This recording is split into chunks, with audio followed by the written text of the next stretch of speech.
Students, how are you? Hope you all are fine, enjoying at home.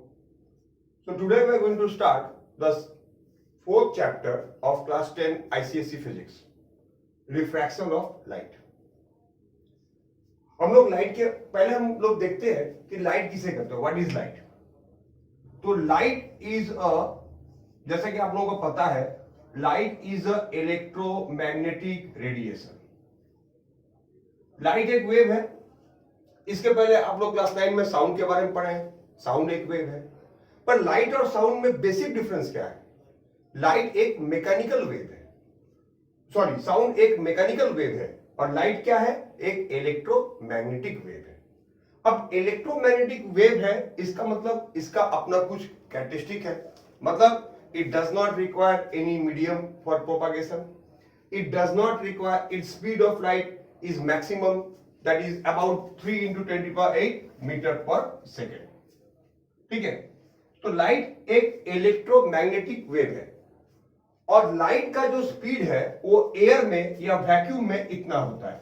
मतलब इसको अगर समझा जाए तो इसका मतलब होगा 3 लाख किलोमीटर पर सेकेंड। ठीक है, मतलब 3 × 10⁸ मीटर पर सेकेंड का मतलब हुआ सिंपल भाषा में 3 लाख किलोमीटर पर सेकेंड। ओके स्टूडेंट्स, अब देखो, अब ये 3 लाख किलोमीटर पर सेकेंड का मतलब क्या हुआ? मतलब ये हुआ कि एक सेकेंड में लाइट 3 लाख किलोमीटर ट्रेवल कर सकता है। पर ये जो लाइट का स्पीड है वो सिर्फ एयर में है या वैक्यूम में है। ओके, अब जब लाइट किसी दूसरे मीडियम में आता है, जैसे मान लो हम लोग लाइट एयर से गया वाटर में, तो जब लाइट वाटर में गया तो उसका स्पीड होगा 2.25 × 10⁸ मीटर पर सेकेंड। ठीक है, लाइट का स्पीड इतना हो गया। और जब ये लाइट एयर में से वाटर से होकर जब ग्लास में जाता है तो उसका स्पीड घट गया 2 × 10⁵ मीटर पर सेकेंड। तो हम लोग एक चीज क्या ऑब्जर्व कर रहे हैं कि लाइट जब एयर, जो कि सबसे रेयरर मीडियम है, उसमें लाइट का स्पीड मैक्सिमम है। वहां से जब लाइट जा रहा है कहां पे? उससे थोड़ा डेंसर मीडियम में, तो लाइट का स्पीड घट जा रहा है। और जब वो और डेंसर मीडियम में जा रहा है तो लाइट का स्पीड और घट जा रहा है। तो इसका मतलब हुआ कि लाइट का जो वेलोसिटी है, स्पीड है, वो मीडियम के डेंसिटी से इनवर्सली प्रोपोर्शनल है। ठीक है, मतलब जिस मीडियम का लाइट का स्पीड जितना ज्यादा होगा, जो जिस मीडियम का डेंसिटी जितना ज्यादा होगा, उस मीडियम में लाइट का स्पीड उतना कम होगा, provided it is a optical medium. तो ये ऑप्टिकल मीडियम है। ऑप्टिकल मीडियम मतलब क्या students? The medium through which light can pass. तो हम लोग कॉमनली 3 ऑप्टिकल मीडियम की बात करते हैं, एयर, वाटर और ग्लास। ठीक है, अब देखो, तो ये तो हो गया लाइट के रिफ्रैक्शन की बात। अब बात क्या हुआ, तो हम लोग को पढ़ना है रिफ्रैक्शन ऑफ लाइट। देखो, हम लोग इसके पहले क्या पढ़े हैं? Reflection. What is reflection? We know. Reflection का मतलब होता है कि लाइट, जैसे मान लो एक मिरर है, ये मिरर सरफेस है, ठीक है, ये लाइट यहां पे आया, बाउंस बैक करके इसी मीडियम में वापस चला गया। ओके, लाइट इस मीडियम से ऐसे आ रहा है और स्ट्राइक करके इसी मीडियम में वापस चला गया। इसको हम क्या कहते हैं? इसको कहते हैं reflection. This is called reflection. ठीक है, अब हम लोग जो पढ़ने जा रहे हैं, that is called what? The refraction of light. ठीक है, अब रिफ्रैक्शन क्या है जरा समझा जाए। मान लो ये एक मीडियम है, यहां तक, सपोज यहां इसके जो डॉटेड लाइन हम बनाए हैं, इसके ऊपर मान लो एयर है और नीचे में कोई अदर मीडियम है, वाटर या ग्लास, कुछ भी। ठीक है, अब हम लोग समझने जा रहे हैं कि what is the meaning of refraction. Okay, तो ये लाइट जब इस मीडियम से आ रहा है, कहीं से भी आए, कितने भी दूर से आ रहा है लाइट का रे, तो जब ये इस मीडियम में है तो क्या होगा? उसका स्पीड कांस्टेंट होगा, उसका डायरेक्शन कांस्टेंट होगा, उसका वेवलेंथ, फ्रीक्वेंसी सब फिक्स्ड है, नो चेंज। वो उसी वेवलेंथ, उसी फ्रीक्वेंसी, उसी स्पीड, उसी डायरेक्शन में ये लाइट चलते जा रहा है। ठीक है, लाइट चलते जा रहा है। अब जब लाइट यहां पे पहुंचेगा, ये लाइट रे यहां जब पहुंचता है, मतलब इन दोनों मीडियम के इंटरफेस बोलते हैं, separation of the medium, surface बोल सकते हो। उस जगह पे अब क्या होगा, लाइट तो इधर जाएगा, ऑब्वियसली जाएगा, क्योंकि ये भी तो ऑप्टिकल, ये कोई ओपेक बॉडी तो नहीं है, ये भी कोई ऑप्टिकल मीडियम है, ये भी ऑप्टिकल मीडियम है, तो लाइट तो इसमें जाएगा। ओके, जाएगा, लेकिन जब लाइट इस मीडियम से इस मीडियम में जाएगा तो उसका कुछ चेंजेस आ जाएगा। क्या चेंजेस आएगा, अब देखते हैं। तो जो पहला चेंज आएगा वो क्या है, इस लाइट का जो डायरेक्शन में चेंज होगा। ठीक है, तो जैसे मान लो ये लाइट का ओरिजिनल डायरेक्शन था, अब मान लो चूंकि ये ग्लास है, तो अब देख सकते हैं ये थोड़ा क्या होगा, ये तुम्हारा ऐसे बेंड हो जाएगा या फिर ऐसे बेंड हो सकता है, और डिपेंड करता है कि ये जो मीडियम है, ये मानो हम इसको मीडियम 1 और मीडियम 2 नाम देते हैं, मीडियम 1 मीडियम 2। ठीक है, तो लाइट जब इस मीडियम में आता है तो उसका जो डायरेक्शन है वो चेंज होगा। वो चेंज किधर होगा, वो डिपेंड करता है ये मीडियम इस मीडियम से डेंसर है या रेयरर है। ठीक है, इन सब बातों को बाद में बात करते हैं हम लोग। अच्छा, वो तो हो गया। तो पहला चीज मैंने क्या कहा, जब लाइट एक मीडियम से दूसरे मीडियम में आता है तो उसका होगा द चेंज इन डायरेक्शन। दूसरी बात क्या हम नोटिस करेंगे, जब लाइट इस मीडियम में आग से इस मीडियम में आएगा, there is a change in speed. अभी शुरू में बात किया ना कि एयर में इतना है, वाटर में इतना है, ग्लास में इतना है, स्पीड होगा चेंज, और इसका वेवलेंथ में भी चेंज होता है। फ्रीक्वेंसी जो है वो चेंज नहीं होता है। Frequency does not change because frequency depends upon the, क्या किसको डिपेंड करता है, frequency depends upon the source of light. वो सोर्स ऑफ लाइट, जैसे मान लो तुम लोग जिस रूम में बैठ के ये वीडियो देख रहे हो, तो ट्यूब लाइट से अगर लाइट आ रहा है या सीएफएल लाइट से आ रहा है, तो जिस सोर्स से लाइट आ रहा है उसके ऊपर फ्रीक्वेंसी डिपेंड करता है। तो फ्रीक्वेंसी डज नॉट चेंज। जब लाइट एक मीडियम से दूसरे मीडियम में जाता है तो उसका डायरेक्शन चेंज होता है, उसका स्पीड चेंज होता है, उसका वेलोसिटी चेंज होता है, सॉरी वेवलेंथ चेंज होता है। ठीक है, तो व्हाट इज रिफ्रैक्शन, अभी भी तो ये बात समझ में नहीं आया। तो refraction is the change in the path of a light when it travels from one optical medium to the other. ठीक है, तो रिफ्रैक्शन का मतलब क्या होता है, जब एक ऑब्लिक रे किसी एक मीडियम से दूसरे मीडियम में जाता है तो उसका जो डायरेक्शन है उस डायरेक्शन में चेंज आता है। This change in the direction of path of the light when it travels from one optical medium to another optical medium is called refraction. ठीक है, समझ में आ गया। तो रिफ्रैक्शन का मतलब क्या हो गया, change in direction. Okay students, अच्छा नाउ द रीजन इज, ऐसा क्यों होता है, व्हाट इज द कॉज क्या है कि जो लाइट का जो रिफ्रैक्शन हो रहा है क्यों हो रहा है, कारण क्या है होने का। तो वो समझने के लिए अभी हम लोग क्या बात कर रहे थे कि लाइट का जो स्पीड है वो हर मीडियम में अलग अलग होता है ना। लाइट का स्पीड हर मीडियम में अलग है। तो लाइट का जब स्पीड अलग है तो क्या होगा, देखो फॉर एग्जांपल, तो what is the cause, speed of light. Speed of light is the cause.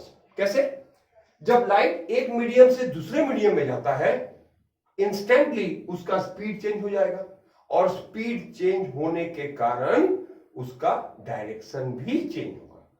तो अगर पूछा जाए एक सेंटेंस में what is the cause of refraction, तो change in the speed of light. Okay, अच्छा ये हो गया। अब आते हैं हम लोग next topic, that is the bending. ये तो पता चल गया कि लाइट का डायरेक्शन में चेंज आएगा, पर डायरेक्शन में चेंज किधर आएगा, देखो तो रूल क्या कहता है कि सपोज ये एक दो मीडियम को सेपरेट कर रहा है, मीडियम 1 और मीडियम 2। ठीक है, अब ये एक ऑब्लिक रे ऐसे आया और ये हम यहां पर एक तो नॉर्मल ड्रॉ कर दे रहे हैं, this is what the dotted line is what the normal. तो ये नॉर्मल हो गया, ये इंसिडेंट रे हो गया। ठीक है, और इस पॉइंट को हम लोग क्या कहते हैं, पॉइंट ऑफ इंसिडेंस। ठीक है, अब क्या होगा, अब देखो होता क्या है कि if light travels, what is the rule, please note down the rule, when light travels from rare medium to denser medium तो it bends towards the normal. जब लाइट एक रेयर मीडियम से डेंसर मीडियम में आएगा तो क्या होगा, ये बेंड करेगा। किधर बेंड करेगा स्टूडेंट्स, टुवर्ड्स द नॉर्मल। मतलब देखो इसका ओरिजिनल डायरेक्शन क्या था, ऐसे जा रहा था ना, पर ये अब ऐसे नहीं जा रहा है, ये लाइट ऐसे जा रहा था पर ये अब नॉर्मल के तरफ आ गया, नॉर्मल के तरफ आ गया। ठीक है, समझ में आ गया। तो ये क्या होगा, इसका मतलब क्या कि medium 2 is denser then medium 1। तो ये कब होगा, जब लाइट डेंसर से कहां जाएगा, रेयर मीडियम में जा रहा है। लाइट कहां से कहां जा रहा है, डेंसर से रेयर मीडियम में, तो किधर बेंड करेगा, टुवर्ड्स द नॉर्मल। अब देखो, अब अगर मान लो हम लोग इसको एंगल ऑफ इंसिडेंस कहते हैं और ये क्या होगा, एंगल ऑफ रिफ्रैक्शन, तो यहां पे क्या होगा, angle of incidence will be greater than angle of refraction. और ये जो डिफरेंस हो गया डेल, डेविएशन, डेविएशन क्या होगा, आई माइनस आर। डेविएशन कितना होगा स्टूडेंट्स, आई माइनस आर। ठीक है, अच्छा सेकेंड केस की बात करते हैं। सपोज ये हो गया इंसिडेंट रे, ओके, तो ये हो गया डायरेक्शन ऑफ इंसिडेंट रे। तो ये मान लो डेंसर मीडियम है और ये रेयर मीडियम है। ठीक है, अब क्या होगा, जब लाइट डेंसर मीडियम से रेयर मीडियम में जाएगा तो it will bend away from the normal. Okay, it will bend क्या, अवे फ्रॉम द नॉर्मल। ठीक है, तो इसका मतलब अगर ये एंगल आई है और ये एंगल आर है तो r is greater than i, या बोल सकते हैं i is less than r. तो इस केस में एंगल ऑफ डेविएशन कितना होगा स्टूडेंट्स, बोलो, आर माइनस आई। ठीक है, तो आर माइनस आई डेविएशन कब होगा, कब होगा, व्हेन द एंगल ऑफ, जब आर माइनस आई होगा when the angle of deviation r minus i होगा when light is travelling from the rare to denser to rare. ठीक है, जब लाइट डेंसर से रेयर आ रहा है, और ये कब हो रहा है, जब लाइट रेयर से डेंसर जा रहा है। तो रूल क्या हुआ, सिंपल मोटिव तौर पे, कि रेयर टू डेंसर जाने से किधर बेंड होगा। जैसे मान लो एग्जांपल देते हैं, लाइट एयर से ग्लास में जा रहा है तो किधर बेंड होगा, टुवर्ड्स नॉर्मल। और मान लो लाइट जा रहा है ग्लास टू एयर तो किधर बेंड होगा, अवे नॉर्मल। ठीक है, अच्छा अब एक बात और, ये जो बेंडिंग वाली बात हो रही है ये हम लोग कब ऑब्जर्व करेंगे, in case the angle of incidence, in case the रे इज ऑब्लिक, ऑब्लिक रे हो रहा है, ऑब्लिक रे में हम लोग ये चेंज ऑफ डायरेक्शन देख सकते हैं। लेकिन इमेजिन करो कि लाइट रे ऐसे आ रहा है वर्टिकली, सीधा एकदम वर्टिकली, तब क्या होगा, then there will be no deviation, then there will be no deviation. मतलब यहां पर सीधा होने का मतलब क्या, एंगल ऑफ इंसिडेंस कितना हो गया, जीरो हो गया। तो अगर एंगल ऑफ इंसिडेंस जीरो हो गया तो there is no deviation, light सीधा चला जाएगा।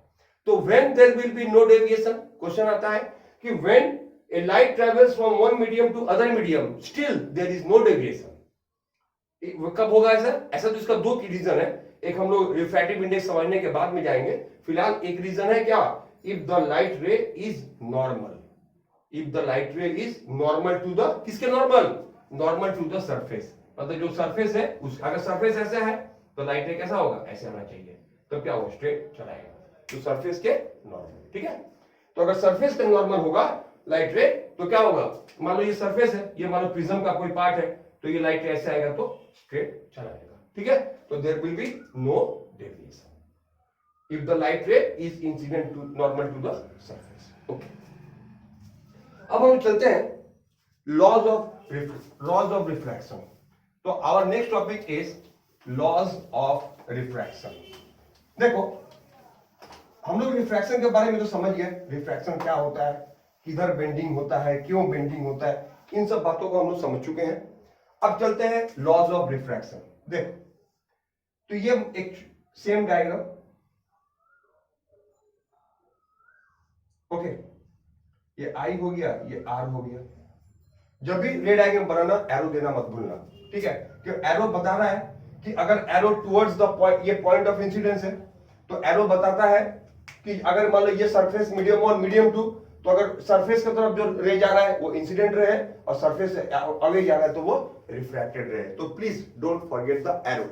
हम लोग, ये तो स्टार्टिंग है, अभी हम लोग को प्रिज्म पढ़ना है, स्लैब पढ़ना है, लेंस पढ़ना है, तो हर जगह पे रे डायग्राम रहेगा और हर जगह पे हमको ये एरो जरूर देना होगा।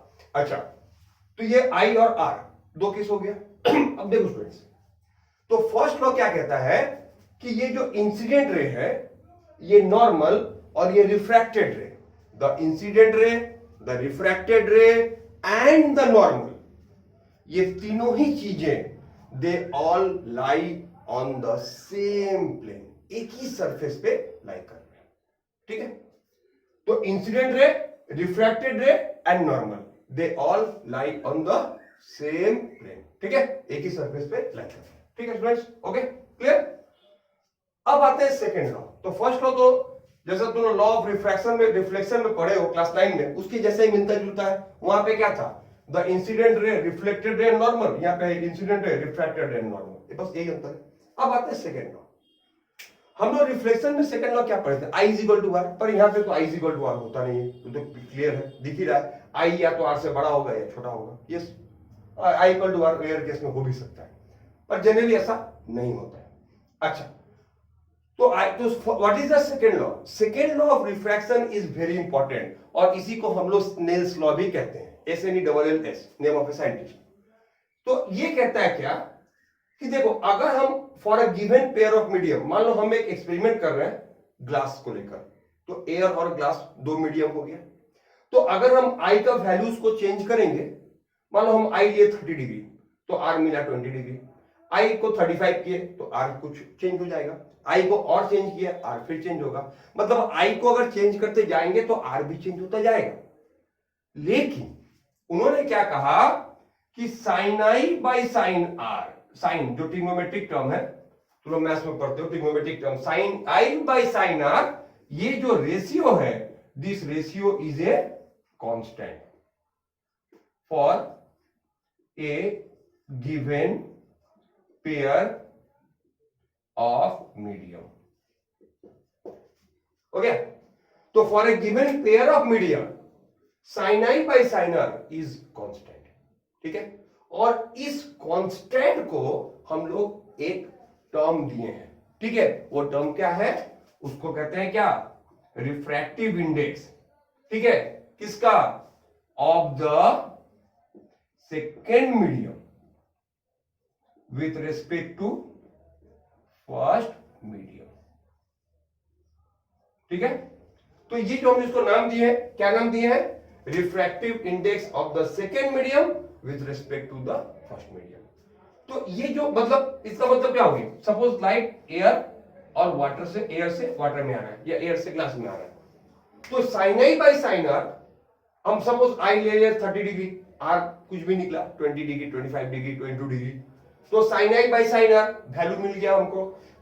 ये जो वैल्यू मिला, सपोज हमको ये मिल गया 1.5, मान लो हम आई 30 लेते हैं तो आर जो मिलता है उसका वैल्यू हमको मिला 1.5। अब हम क्या करते हैं, आई को चेंज कर दिया, आई को 40 डिग्री कर दिया, तो आर भी चेंज होगा ऑब्वियसली। तो फिर से हम लोग देखेंगे sine i by sine r का वैल्यू, लेकिन डिवाइड करने के बाद यही आ रहा है।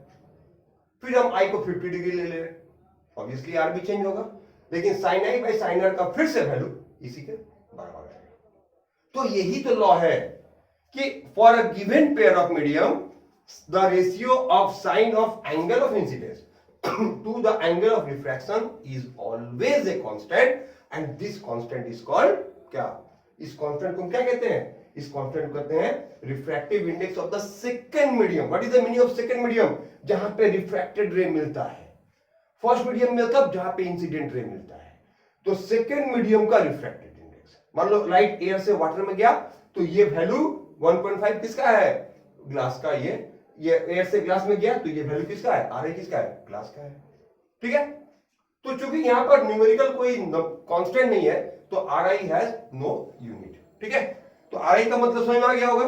तो रिफ्रैक्टिव इंडेक्स का डेफिनेशन क्या हो गया, तो refractive index is the ratio of the, अच्छा अब देख लो, refractive index of the second medium with respect to first medium is the ratio of the sine of angle of incidence in the first medium to the sine of angle of refraction in the second medium. क्योंकि देखो हम लोग are आई किसका निकाल रहे हैं, second medium का। आई कहां बन रहा है, आई बन रहा है फर्स्ट मीडियम में, और आर कहां बन रहा है, आर बन रहा है सेकेंड मीडियम। ठीक है, तो अगर आई बन रहा है फर्स्ट मीडियम में तो उसका साइन आई दे दो, आर बन रहा है सेकेंड मीडियम में उसका साइन आई आर ले लिए, तो sine i by sine r का डिवाइड कर दिए, तो हमको जो वैल्यू मिलेगा, नंबर मिलेगा, वही नंबर क्या होगा, सेकेंड मीडियम का रिफ्रैक्टिव इंडेक्स होगा। Okay students, that will be the refractive index of the second medium. ठीक है, सपोज क्लियर। अब देखो बात क्या है कि अगर हम लोग रिफ्रैक्टिव इंडेक्स का, तो एक फार्मूला हो गया, पूरे चैप्टर में 4 फार्मूला है रिफ्रैक्टिव इंडेक्स का। अब आते हैं next formula, formula number 2। Refractive index is defined as, R I का मतलब क्या होता है, C by V. R I का मतलब क्या हो गया, speed of light in vacuum by velocity of light in vacuum medium. मतलब सी का मतलब क्या, speed of light in medium, और v का मतलब क्या होगा, velocity of, sorry, speed of light in air या वैक्यूम बोल सकते हो, और velocity of light in medium.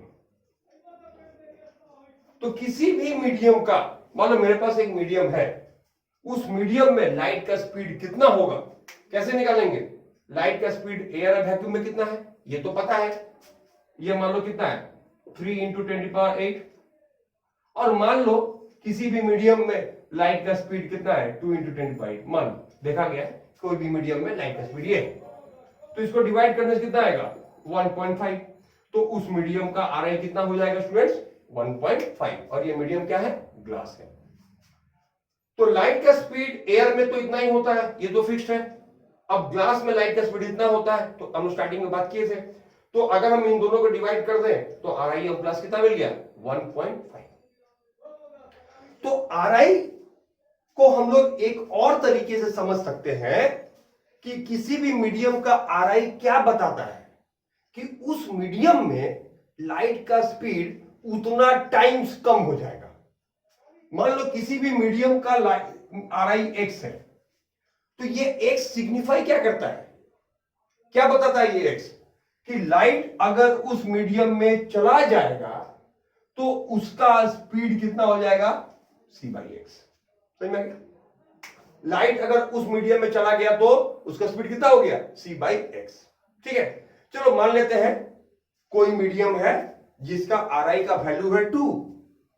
ठीक है, तो इसका मतलब क्या हुआ, इसका मतलब सीधी तौर पे ही होता है कि अगर लाइट उस मीडियम में एंटर चला गया, तो उस मीडियम में अगर लाइट चला जाता है तो उसका स्पीड कितना होगा 3c/2, मतलब 3 × 10⁻², मतलब 1.5 × 10⁻, मीटर पर सेकेंड लाइट का स्पीड होगा। अब आर आई का जो मिनिमम वैल्यू है, the minimum value of are आई, वो होता है 1। किसके लिए, फॉर एयर या वैक्यूम। क्योंकि देखो हम लोग अभी क्या बोले, आर आई का फॉर्मूला c/v, तो एयर में भी तो लाइट का स्पीड वही रहेगा ना, तो c/c कट के 1 ही आएगा, वैक्यूम में भी लाइट का स्पीड वही रहेगा।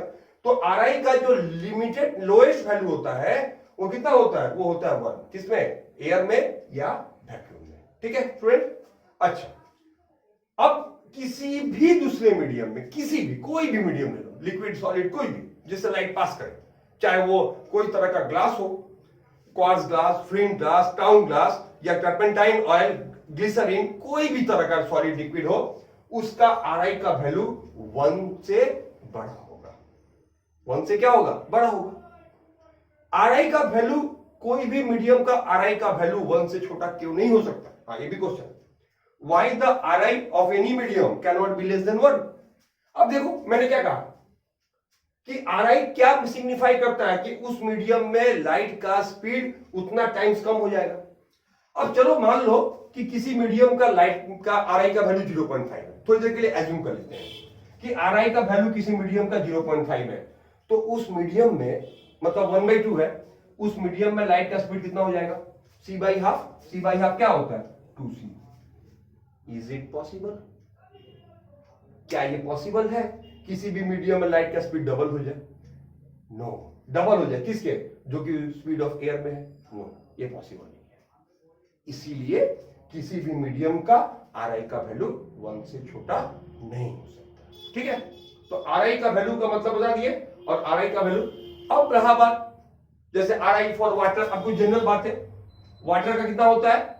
ये लगभग 1.33 होता है for water generally, ordinary glass के लिए।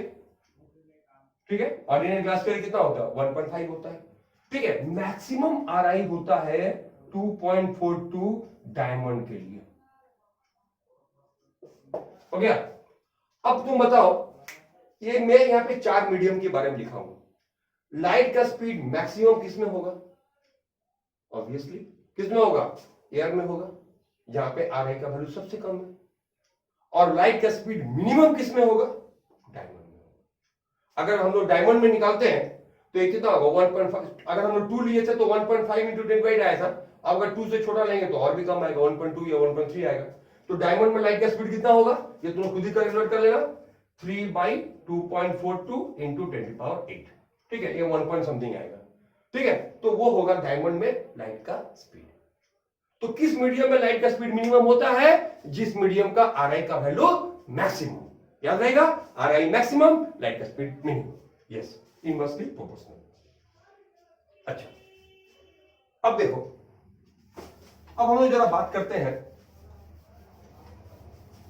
तो जब भी हम लोग आरआई की बात करते हैं तो हम लोग क्या बोलते हैं? RI of medium 2 with respect to medium 1। With respect to, ठीक है, किसी भी एक मीडियम के रिस्पेक्ट का बात करते हैं। क्यों ऐसा? देखा जाए, सपोज हम बोलते हैं 1 म्यू 2, तो इसका मतलब क्या होता है? इसका मतलब होता है क्या?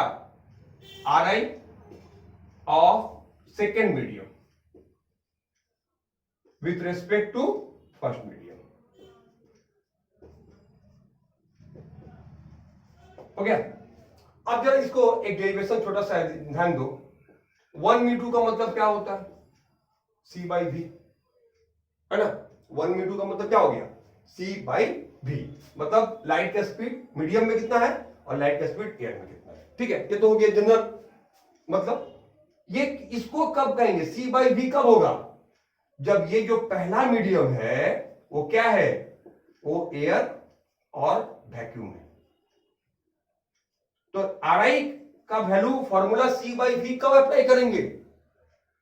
RI is equal to c by v formula apply कब होगा? When the first medium is either air और वैक्यूम। और जब फर्स्ट मीडियम एयर या वैक्यूम होता है तो हम इस आरआई को कहते हैं एब्सोल्यूट आरआई। क्या कहेंगे स्टूडेंट्स? Absolute refractive index. तो absolute refractive index is what? ये रिफ्रैक्टिव इंडेक्स है जहां पर जो पहला मीडियम है वो क्या है? वो एयर है या वैक्यूम है। ठीक, पर सपोज करो हम ऐसा कुछ कैलकुलेट करते हैं, जैसे मान लो हमको बोल दिया find the RI of glass with respect to water, तो उस केस में उसको क्या कहेंगे? Relative refractive index. तो उसका फॉर्मूला क्या होगा? सपोज हमको बोल दिया ए म्यू बी का वैल्यू बताओ, तो फॉर्मूला कहां से डिराइव करेंगे? चलो, तो हम लोग क्या बोलेंगे? सिंपल सी बात, v b v a by v b. ठीक है, तो ए म्यू बी का वैल्यू क्या होगा? ए मीडियम में लाइट का जो स्पीड है डिवाइड बाई बी मीडियम में जो लाइट का स्पीड है। ठीक है, तो ए म्यू बी का फॉर्मूला क्या बना? ए मीडियम में जो लाइट का स्पीड है डिवाइड बाई बी। यहां भी तो ही था ना, 1 म्यू 2 का मतलब सी बाई बी। तो व्हाट इज 1? एयर। एयर में जो लाइट का स्पीड है और जो दूसरे में है। ठीक, अच्छा, अब जरा देखो वी ए का मतलब क्या होता है? अब जरा इसको हम लोग ऐसे लिख सकते हैं, c by v b by c by v a. Can you write this way? देखो सॉल्व करके कैलकुलेट करोगे तो वही आएगा, ये सी सी कट जाएगा, v a by v b आएगा। अब मुझे बताओ सी बाई वी बी का मतलब क्या होता है? ये हो गया absolute refractive index of the second medium. ये क्या हो गया? Absolute refractive index of the second medium. और C बाई V ये क्या हो गया? Absolute refractive index of the first medium. तो A म्यू B का फॉर्मूला क्या बन गया students? Mu B by mu A।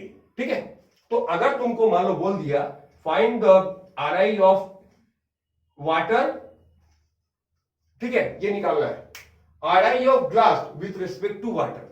हमेशा बाद वाले का RI बोलते हैं, RI of glass with respect to water. क्या लिखोगे? इसका लिखोगे mu G by mu W। ठीक है, क्या लिखोगे इसका? Mu G by mu W। मतलब अब ये जो म्यू G का मतलब क्या होता है? एब्सोल्यूट। अब मान लो हमको पता है कि ग्लास का म्यू G कितना होता है स्टूडेंट्स? ग्लास का कितना होगा? ग्लास का होता है 3/2 और वाटर का कितना होता है? 4/3। ठीक है, तो इसको जरा सॉल्व कर लो। 3/2 इंटू 3/4 कितना आया? 3/9, 1.125। 9/8 इक्वल टू 1.125। ठीक है, तो ये जो 1.125 निकला हम लोग का, ये क्या निकला? This is the RI of glass with respect to water. लेकिन एक्चुअली में ग्लास का RI कितना होता है? वो 3/2 यानी कि 1.5 होता है। तो ग्लास का एब्सोल्यूट रिफ्रैक्टिव इंडेक्स कितना है? 1.5 है। अब विथ रिस्पेक्ट टू वाटर कितना होगा? 1.2125। तो ये हम लोग का मेन फॉर्मूला है। जब भी किसी रिलेटिव रिफ्रैक्टिव इंडेक्स निकालने को बोलेगा तो हम लोग क्या करेंगे? जो सेकंड मीडियम का RI ऊपर रहेगा, फर्स्ट मीडियम का RI नीचे रहेगा, डिवाइड करने से हमको ये मिल जाएगा। ओके, तो दिस इज क्लियर। अच्छा, तो ये पार्ट हम लोग का यहां पे क्लियर हो गया। अब आते हैं हम लोग about the glass block. Glass block, the what is the glass block? देखो, ये तुम लोग लैब में एक्सपेरिमेंट में देखोगे। Glass block is a thick sheet of glass. Glass block क्या हो गया? एक थिक शीट ऑफ ग्लास। जैसे मान लो ये इस तरीके, ये तो बुक है, अब इतना मोटा एक शीट ऑफ ग्लास होगा, उसको हम कहते हैं क्या? Glass block. ठीक है, अच्छा, तो ग्लास ब्लॉक में क्या होता है? सपोज हम एक ग्लास ब्लॉक का क्रॉस सेक्शन बना दिए रेक्टेंगुलर, तो उसमें दो जगह रिफ्रैक्शन होता है। ठीक है, उसमें दो जगह रिफ्रैक्शन होता है। ठीक है, जैसे मान लो ये रे एयर से यहां पे आया। ठीक है, तो पहला यहां पे क्या होगा? इस जगह पे ये रे यहां पे स्ट्राइक करेगा, और स्ट्राइक करने के बाद चलो हम यहां पे नॉर्मल बना देते हैं। किधर बेंड करेगा स्टूडेंट्स? टुवर्ड्स नॉर्मल ना। क्यों? ये रे का ओरिजिनल डायरेक्शन था, टुवर्ड्स नॉर्मल बेंड करेगा। तो वाई हम लोग बात कर चुके हैं ना, because light is travelling from rare medium to denser medium. अच्छा, उसके बाद ये लाइट जो है रे वो यहां तक आ गया। यहां तक आने के बाद अब क्या होगा? यहां पे आने के बाद अब ये लाइट निकलेगा, इमर्ज होगा, बाहर निकलेगा। तो यहां पे हुआ था first refraction, air to glass, किधर बेंडिंग हुआ था? Towards normal. यहां पे होगा सेकेंड रिफ्रैक्शन, किधर बेंडिंग होगा? Away normal, away normal. ठीक है, नॉर्मल से away, because light is bending from कहां से कहां? फ्रॉम द किधर से किधर? From the denser to rare. ये ग्लास है, तो ये अगर आई है, ये आर होगा। तो चूंकि ये दोनों नॉर्मल पैरेलल है, हम लोग बोल सकते हैं बाय ज्योमेट्री ये दोनों सेम होगा, और इसको नाम दे दिए ई। ठीक है, तो we can prove principle of reversibility of light के अनुसार a mu g into g mu a is equal to 1। Okay, तो इन द सेकेंड वीडियो हम लोग इसको डिराइव करेंगे। अभी फिलहाल मैं इसको मान ले रहा हूं, सेकेंड वीडियो में हम लोग principle of reversibility of light को यूज करेंगे। तो फिलहाल के लिए इसको मान लो by the principle of reversibility of light a mu g into g mu a equal to 1। अब ए म्यू जी क्या होगा? मतलब लाइट एयर से ग्लास में आ रहा है, तो क्या होगा? Sine i by sine r. और जी म्यू ए मतलब ग्लास से एयर में जा रहा है, तो जो आर है वो आई के जगह पे रहेंगे। यहां पे क्या है? एंगल ऑफ इंसिडेंस क्या है? ये आर है, और एंगल ऑफ रिफ्रैक्शन क्या है, ई है, इज इक्वल टू 1। तो क्या मीन करेगा, sine i is equal to sine e, implies that i is equal to e. तो क्या इंप्लाई किया, i is equal to e, मतलब angle of incidence is equal to angle of emergence. अगर ऐसा होता है तो ये जो रे होगा, मतलब ये जो इंसिडेंट रे होगा और ये जो इमर्जेंट रे, इसको कहते हैं इंसिडेंट रे, इसको कहते हैं रिफ्रैक्टेड रे, इसको कहते हैं इमर्जेंट रे। ये इमर्जेंट रे इंसिडेंट रे के डायरेक्शन में पैरेलल जाएगा, ठीक है। और जब ये पैरेलल जाएगा तो ये मतलब ये डायरेक्शन और ये रे पैरेलल गया, तो इनके बीच का जो गैप होता है उसको हम लोग कहते हैं क्या, लैटरल डिस्प्लेसमेंट, ठीक है। तो इस वीडियो में इतना ही। अगले वीडियो में हम लोग थोड़ा और डिटेल्स में पढ़ेंगे about the principle of reversible lateral displacement किन किन फैक्टर पर डिपेंड करता है और इन सब चीजों को, और हम लोग क्या वहां पे प्रिज्म के बारे में भी स्टार्ट करेंगे। ओके स्टूडेंट्स, तो I hope all this was just a preliminary video and very soon will meet with video number 2। Okay students.